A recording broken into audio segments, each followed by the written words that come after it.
Sa première masque n'était pas en or. Elle était imprégnée de chiffon à l'intérieur pour empêcher le liquide qui s'écoulait de sa lèvre inférieure de couler. Lorsque les serviteurs retirèrent le drap qui recouvrait son visage à l'aube du 19e jour du mois de mai, ils reculèrent. Son nez s'était effondré, la peau se détachant du crâne comme une écorce humide.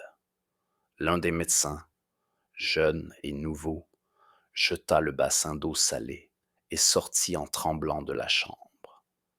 Les plus âgés se contentèrent de s'incliner en silence et commencèrent le nettoyage avec 30 gouttes de vinaigre, de la menthe et de la résine noire.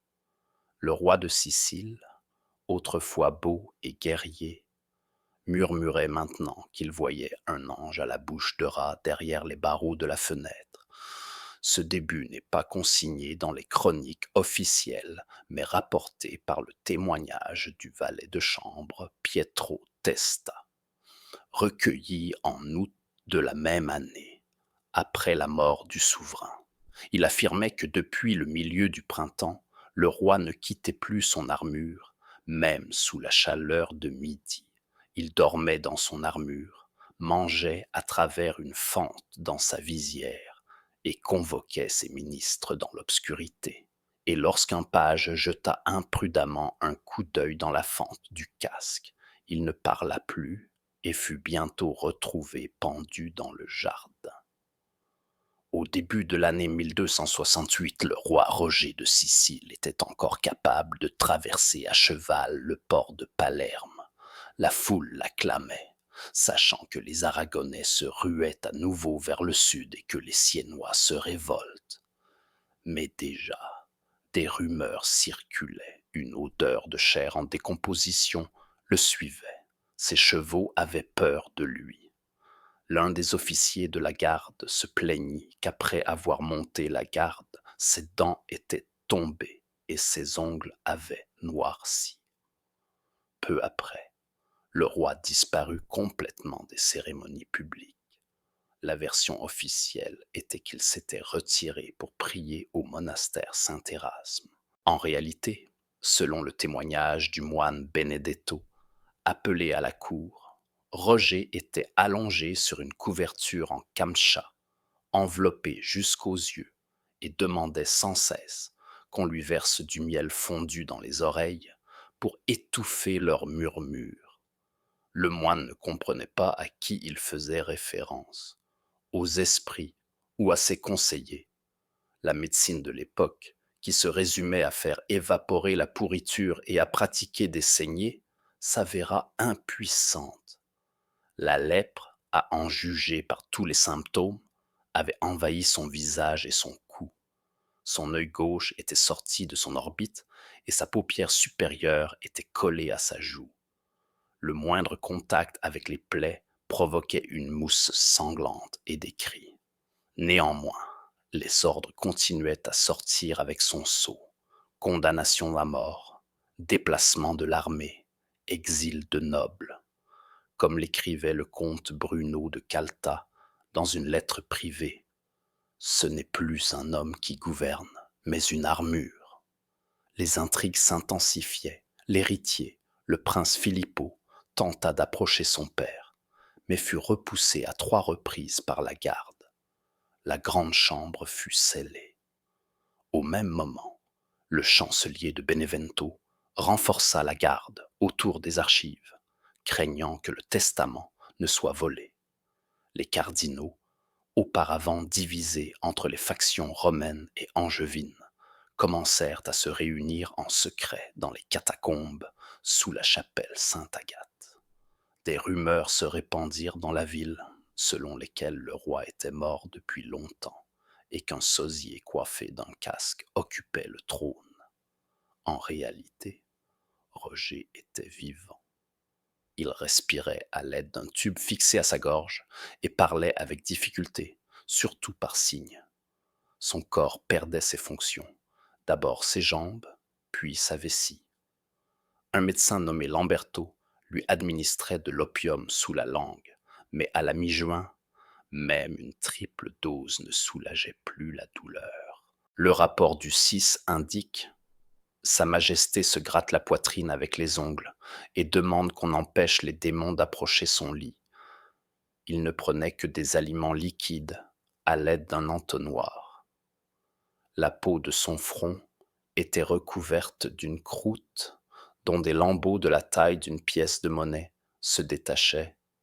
Les chambres étaient tapissées de tissus imprégnés de santal, mais une odeur nauséabonde se répandait dans l'escalier. 2 servantes tombèrent malades et moururent, l'une d'infection, l'autre de peur.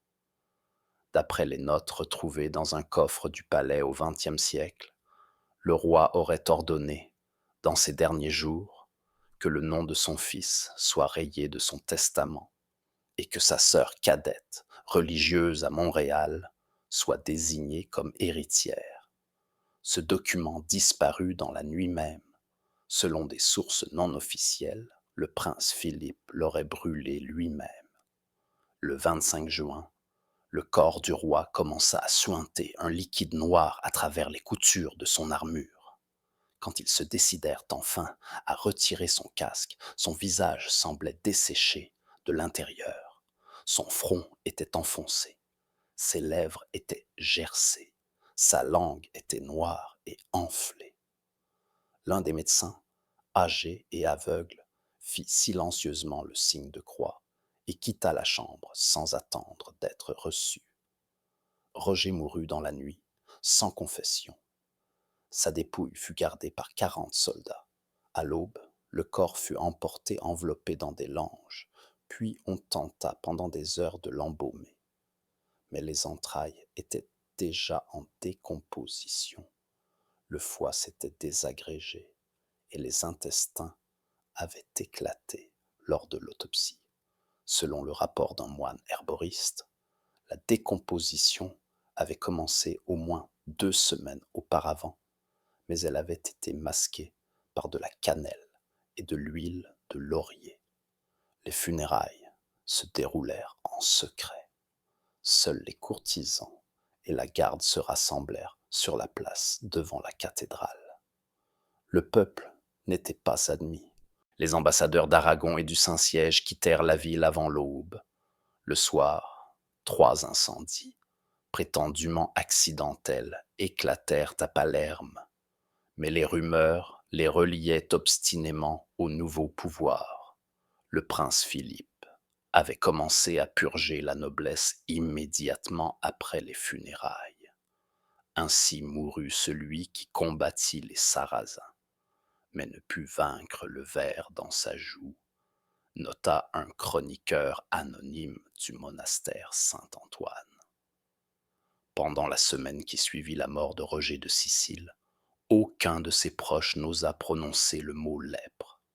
Cependant, dans les notes du médecin personnel Lamberto, rendues publiques des décennies plus tard, on trouve une formulation directe.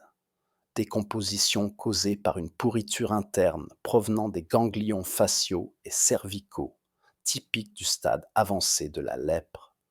Lamberto fut exécuté en juillet pour sorcellerie. Son procès-verbal a été brûlé. Après des funérailles secrètes au monastère Saint-Érasme, le corps du souverain est resté dans la cathédrale jusqu'à minuit, le cercueil n'ayant pas été soulevé du sol. Les moines se plaignaient d'une odeur insupportable et de l'évanouissement de 3 frères. Ce n'est qu'après un deuxième remplissage de cire et un huilage de l'intérieur du sarcophage que le corps fut transporté dans la crypte. Des témoins mentionnèrent qu'un liquide s'écoulait sous le couvercle et que la peau du front du roi se détachait au toucher, laissant apparaître l'os nu. La situation politique a changé soudainement. Le prince Filippo, précédemment écarté du conseil, a convoqué l'archevêque de Palerme, 3 commandants et un juge dans les 24 heures qui ont suivi la mort de son père. Sous la menace d'une peine capitale, il les contraignit à signer un nouveau décret, le nommant régent en l'absence d'un monarque capable. Le couronnement officiel fut reporté pour cause de deuil, mais tous les pouvoirs militaires lui furent déjà transférés. Le même jour, 3 proches du roi furent arrêtés. Le valet de chambre Pietro Testa, le frère Andrea, herboriste, et le scribe Lodovico. Ils furent torturés dans une prison secrète sous l'Arsenal. Lors de l'interrogatoire mené par le capitaine de la garde Tangredo, le valet de chambre déclara: Depuis le printemps, Sa Majesté ne parlait plus d'une voix, mais d'un grincement, et murmurait que sa chair était une punition pour son orgueil. Le scribe Lodovico confirma que depuis un mois, les signatures du roi étaient apposées à la main, sous la contrainte par un serviteur. Entre-temps, la panique s'était emparée de la ville. Les rumeurs d'un roi lépreux avaient déclenché une vague de violence. Des corps de mendiants étaient retrouvés noyés dans les canaux. 2 juifs avaient été brûlés à l'entrée du château pour avoir souillé les sources. 3 femmes avaient été mises au fer pour être porteuses de puanteurs. Le peuple refusait d'accepter l'aumône des courtisans, craignant l'argent maudit. Sur l'insistance du clergé, un service de purification fut organisé. 9 prêtres parcoururent la ville avec des encensoirs et du sel, répandant des herbes. Pendant ce temps, des exécutions avaient lieu dans le château. 10 membres de l'ancien conseil furent arrêtés et accusés de participation au complot. Le comte Bruno de Calta fut pendu, sa femme noyée dans un puits. Les décrets à ce sujet furent signés personnellement par Philippe et scellés d'un nouveau sceau portant l'inscription pour le salut du trône. L'un des prêtres, frère Marino, avoua sous la torture que, pendant le dernier mois de sa vie, le roi avait exigé qu'on lui apporte des pages d'anciens manuscrits contenant des sortilèges. Il les brûlait dans sa chambre en disant que rien, sauf le feu, ne pouvait purifier son esprit. Selon le témoignage du même frère, il trouva un jour Roger assis par terre, entouré de rats, qu'il nourrissait avec les restes de son souper. À cette époque, presque tout le personnel avait été remplacé dans les appartements du souverain. Ceux qui étaient restés se plaignaient d'une odeur humide de poissons pourris, de moisissures sur les pierres et d'une force qui donnait des maux de tête et obscurcissait la vue. Les médecins refusaient d'entrer sans masque imbibés de vinaigre. La nuit, les servantes déposaient de la menthe fraîche et de l'ail devant la porte. Les embaumeurs, engagés secrètement à Naples, ont noté que lors de l'autopsie, le cœur s'est déchiré au premier contact et que la langue était allongée, gonflée et noircie. L'un d'eux est tombé malade le lendemain de l'opération. Le second disparut et son corps fut retrouvé plus tard dans une citerne à l'extérieur de la ville, enveloppé de bandages. Les historiens se disputent pour savoir si la maladie de Roger était naturelle. Selon l'une des versions, rapportée dans une chronique tardive du moine Bonaventure, la décomposition a commencé par une blessure infligée lors d'une dernière partie de chasse. Selon une autre, la cause serait un poison qui aurait été introduit dans son oreille à l'aide d'un bâton enduit de pommade. Les mots du cardinal Arnaldo consignés dans son journal corroborent cette version. Il n'a pas été puni pour ses péchés, mais pour son insolence envers le trône de Saint-Pierre. Dans un contexte de désintégration du pouvoir, les tensions avec l'Église s'intensifièrent. Le nonce apostolique, arrivé en juin, refusa de rencontrer le roi, invoquant un risque de contagion. Dans une lettre envoyée à Rome, il écrivait: « La possession de cette île peut se transformer en malédiction spirituelle et physique pour quiconque s'en approche. » le prince Filippo commença à instaurer un nouvel ordre. Il dissolut les écoles monastiques, interdit aux mendiants de s'approcher du palais et exigea que des grilles en fer soient installées à toutes les fenêtres de la résidence épiscopale. Un piédestal fut érigé sur la place, sur lequel chaque habitant devait prêter serment d'allégeance au nouveau souverain. À la fin du mois de juin, des corps commencèrent à disparaître. D'abord ceux de 2 moines qui servaient Roger, puis ceux d'un médecin et d'un scribe. À l'endroit où ils avaient disparu, on trouva des traces de brûlures, des restes de vêtements et des marches carbonisées. Aucune explication officielle ne fut donnée. Les serviteurs murmuraient que quelque chose issu du corps du vieux roi s'était installé dans le château. La tension continua de monter. L'archevêque envoya une lettre à Rome pour demander une enquête ecclésiastique. Le pape refusa. Le régent Filippo promulgua un décret. Quiconque mentionnera la maladie du souverain sera considéré comme un ennemi de la couronne. Mais la peur ne disparut pas. Au contraire, elle s'intensifia. Une vague de suicides commença. 2 jeunes gens de la garde, une cuisinière et un prêtre du monastère. L'un d'eux laissa une note. Je l'ai entendu m'appeler par mon nom depuis son cercueil. Et l'odeur était de nouveau perceptible dans la ville. On tenta de la masquer avec de l'encens et de la fumée, mais elle s'infiltrait. Les gens disaient « Il est resté parmi nous ». En juillet, la chaleur en Sicile était épaisse comme de la graisse fondue. Au-dessus du Palazzo Real à Palerme, l'air était immobile. Les murs du palais craquaient sous l'effet de la chaleur étouffante. Sur la place devant la cathédrale, les ombres s'éclaircissaient. Les gens ne s'approchaient plus du temple. À cette époque, les rumeurs sur la véritable cause de la mort du roi Roger étaient devenues impossibles à contenir. 3 moines de l'ordre des dominicains ont été arrêtés pour avoir prêché que le châtiment du Seigneur était déjà descendu sur le trône.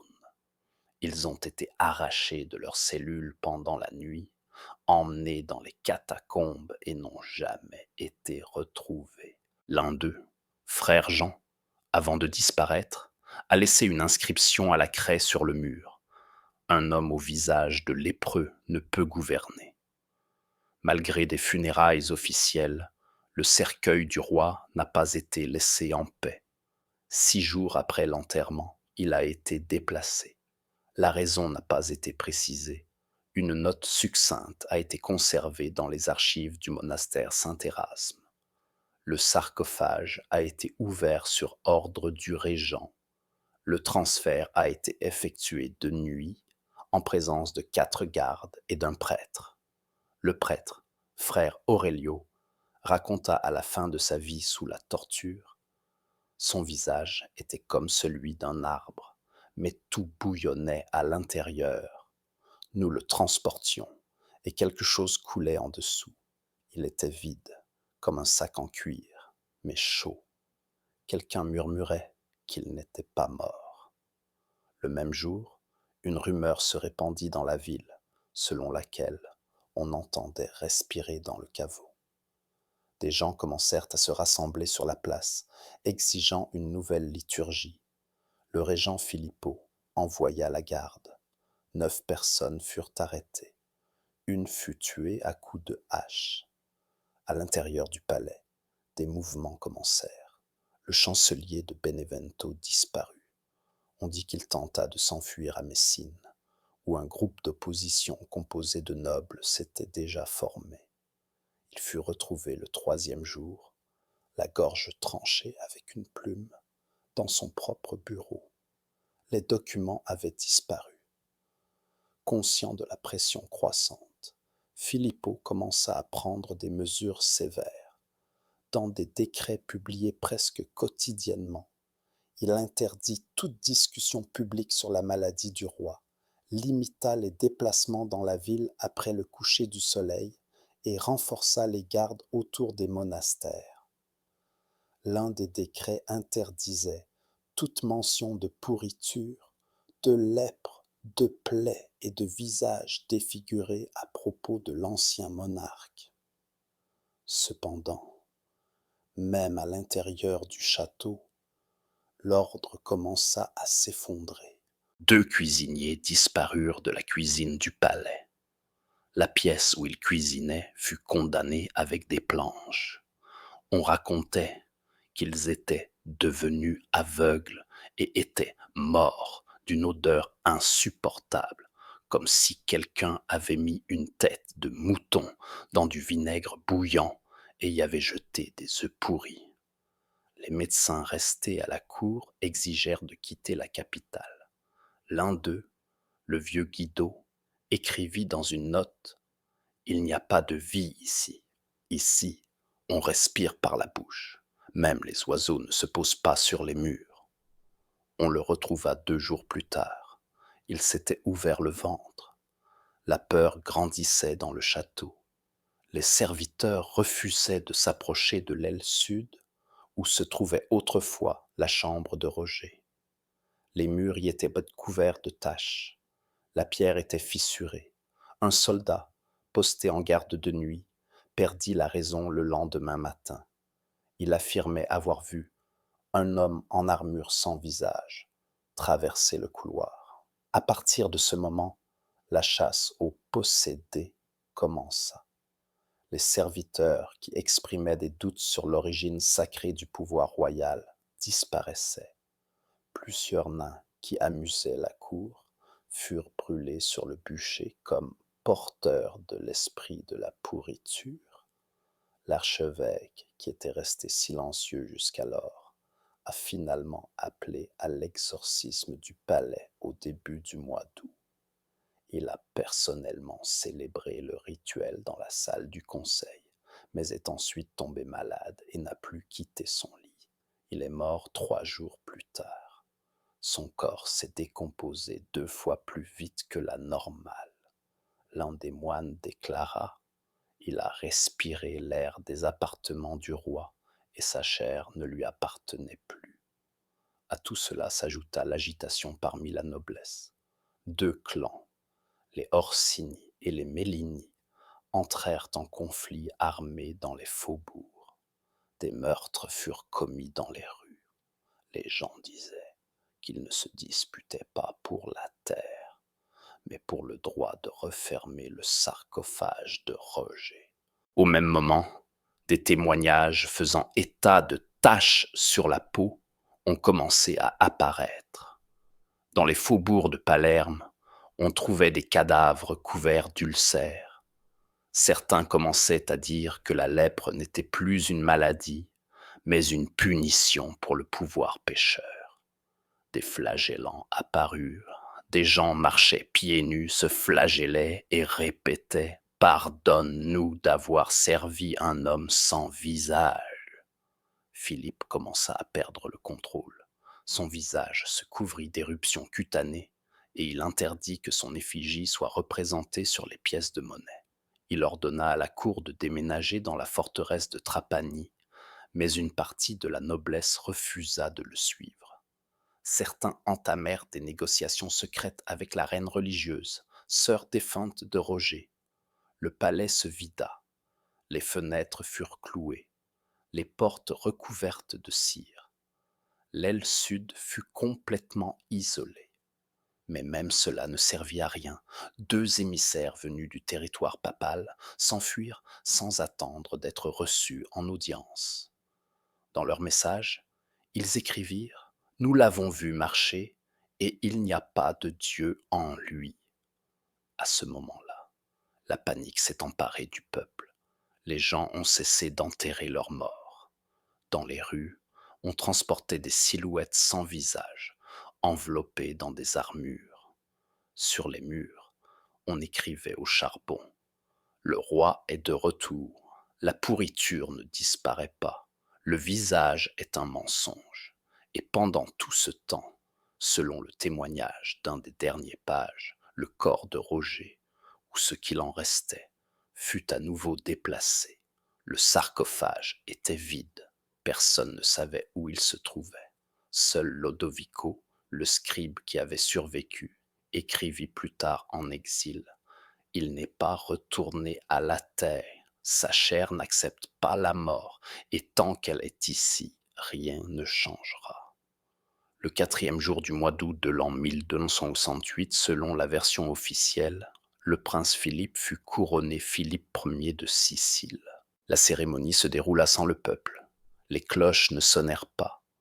La couronne fut placée dans la salle du Saint-Crucifix, porte close. Selon le témoignage du capitaine de la garde, son front était couvert de sueur et la peau de ses mains était couverte de taches.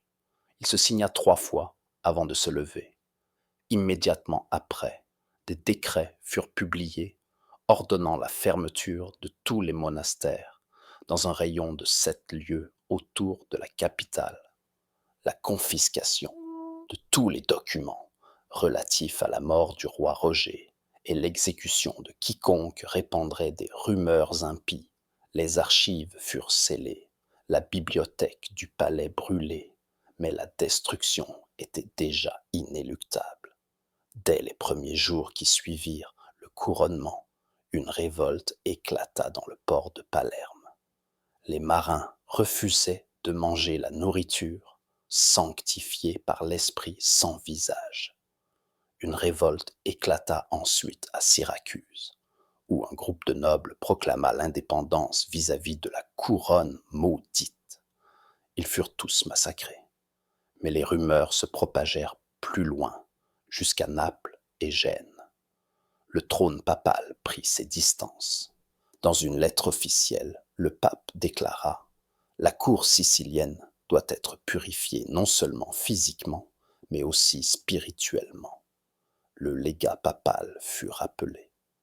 Les autres ambassadeurs partirent en silence. À cette époque, l'ancien sarcophage de Roger avait disparu du monastère. Il avait été retiré pendant la nuit sans inscription et emporté au cœur de l'île. L'un des charretiers, arrêté plus tard pour blasphème, déclara: nous transportions un cercueil vide, mais un liquide s'en écoulait. Un autre dit avoir entendu une respiration lourde sous le couvercle pendant le trajet. Ils furent tous deux brûlés vifs. Filippo devint détaché du monde. Il ne se montrait plus en public, ne mangeait que dans des plats en argent et ne laissait personne s'approcher à moins de 3 pas de lui. Il changea son sceau. À la place de son blason, il y fit graver un bouclier sans image. On disait qu'il avait ordonné de lui confectionner un masque en peau de cerf. Sur fond d'isolement politique, la Sicile commença à se désagréger. Le commerce s'arrêta. L'Espagne annula les accords. Des navires pourris gênaient le port. Les évêques démissionnèrent les uns après les autres. L'un d'eux, avant de se retirer dans une vie d'ermite, écrivit: nous avons été témoins du passage du pouvoir de l'homme au corps. C'est à cette époque que commencèrent à circuler des notes secrètes, signées anonymement, mais rédigées, d'après leur style, par l'un des anciens courtisans. Elles racontaient que le roi Roger n'était pas mort, mais qu'il avait quitté son corps et qu'il respirait désormais la pourriture, la transmettant à tous ceux qui l'entouraient. L'une de ces notes disait: quiconque touchera son armure commencera à pourrir de l'intérieur. En septembre, le peuple ne se soumettait plus. Dans les villages, les gens commençaient à prier sans prêtre. Ils brûlaient les images des anciens monarques. L'un des temples d'Héna fut détruit. La noblesse restante exigeait l'abdication de Philippe. Il ne se présenta pas devant eux. On disait qu'il ne parlait plus, qu'il ne faisait que gémir. En octobre, une révolte éclata à Catane. Elle était menée par un moine qui se faisait appeler le purificateur du trône. Il affirmait avoir vu le corps de Roger au fond d'une citerne, respirant mais sans yeux. La révolte dura 2 jours. Les troupes de Philippe brûlèrent le monastère et enterrèrent tous les moines vivants. Au même moment, l'un des pages restants se suicida après avoir laissé une inscription claire sur le mur. J'ai vu son visage, c'était le mien. Son corps commença à se décomposer dès le lendemain, malgré le froid automnal. Officiellement, Philippe est décédé à la fin du mois de novembre. On l'a retrouvé le matin dans sa chambre, le visage couvert de bandages déchirés et coiffé d'un casque de fer. Les serviteurs ont affirmé qu'il n'avait pas pu entrer avant midi, car la porte était bloquée de l'intérieur. Le corps était noir et présentait des traces d'automutilation. Il n'y eut pas de funérailles. Le corps fut brûlé dans le jardin, à l'air libre. Le prêtre refusa de bénir le lieu, déclarant « Il n'y a pas d'âme dans ces cendres ». Après sa mort, l'anarchie s'installa sur l'île. Chaque ville proclama son propre gouvernement. Le Saint-Siège nomma un gouverneur provisoire, mais son navire fit naufrage. La Sicile se désintégra. 1 an plus tard, dans le manuscrit d'un moine ermite de Calabre, on trouva cette inscription: là où le visage pourrit, le trône pourrit aussi. Les historiens appelleront plus tard cela la malédiction du trône sans visage. Jusqu'à la fin du siècle, la Sicile ne se releva pas. Tous ceux qui portèrent la couronne moururent dans la solitude. Le dernier fut le duc Arnaud, pendu par son propre fils. Son testament ne contenait qu'une seule phrase: ne soulevez pas le casque.